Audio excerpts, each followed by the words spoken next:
The number one fear of an upcoming artist is that at the end of the day, what if? What if it doesn't work out? What if it was just a waste of time? What if it wasn't what I was supposed to do at the end of the day? And you see, the inability to answer all these questions is it's going to keep you in a loop, right? Wondering and wondering, especially if the success is delaying. You get if you're finding it difficult to find your feet in the industry, you're going to be bombarded by these questions now, not just in your mind. Your friends are going to ask you these questions, your family, especially if you're from this part of the world, your family is going to ask you, why are you wasting your time? You know, and you need another level of conviction to be able to answer these questions, to be able to look situations, to be able to look people in the face and tell them, this is what I want to do. And I know it's not happening the way you want it to happen now, but give me a little time, you know. So growing up, I had this opposition, serious opposition with family because of, music, my career choice.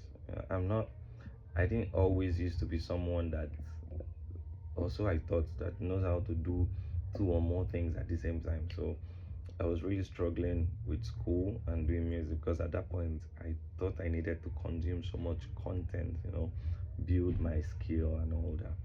So it was not very easy combining both of them, and somehow Pops got to know about it, and Pops was crazy, he was mad,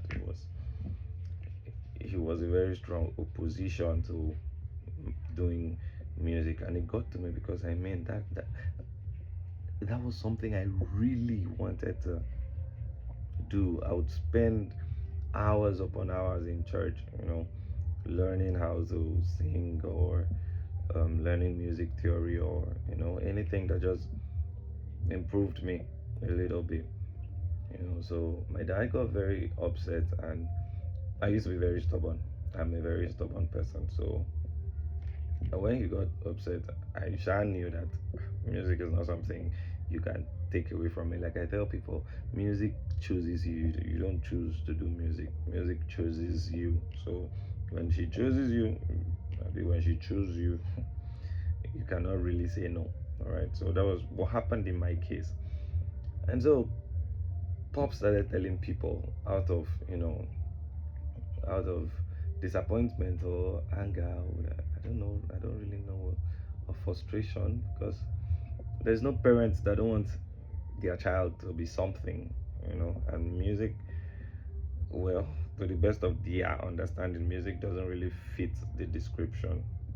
So it's not like I was going to study music in school to come out with a certificate at the time. So I mean, it didn't seem like it was a good career choice. But then Pop started telling people that, oh, David, have you seen David? I started having family members call me. My uncles would call me on phone to disown me or threaten to disown me if I do not, do what. Mm, man, it was crazy. That was the point I went into depression. I was depressed for about a year because I didn't think I was good in school. I wasn't so bad, but I felt like I was musically good. I felt like with the passion I had, with the skill, with everything I was learning, I was going to bring down this world. I was going to write my name, and I'm here with people telling me, "Oh, you can't do that. I have to." So it was crazy, and that was the period I wasn't really, me and Pops used to be close, but we weren't really close that period because of all this. Pops would tell folks, would call his friends, tell people every time he looked. There was one time I was sleeping and I heard him praying for me. Apparently, he was praying that the eyes of the eyes of my understanding be enlightened.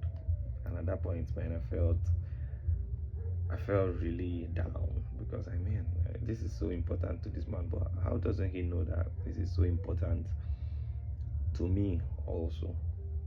You know, and it really broke me at that point, and I got into depression because I mean, what would I do? And at that point, school now went into strike, so I mean, it was a big relief because I didn't have to go to school. I just had to be at home or in church or something.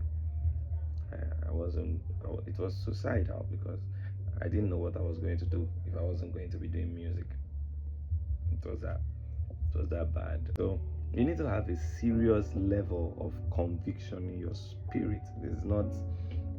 You need to know that yes, this is what you want to do. Push comes to shove.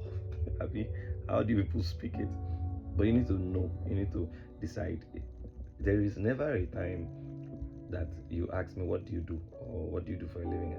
I tell you, even when I wasn't making money from music, I'll tell you I'm a musician, I'm a singer songwriter, I'm a this. Everything has to revolve around music because I know for a fact, you know. So you need to have that deep level of conviction, and I think I've talked too much for today. All right, guys. Thank you very much for listening.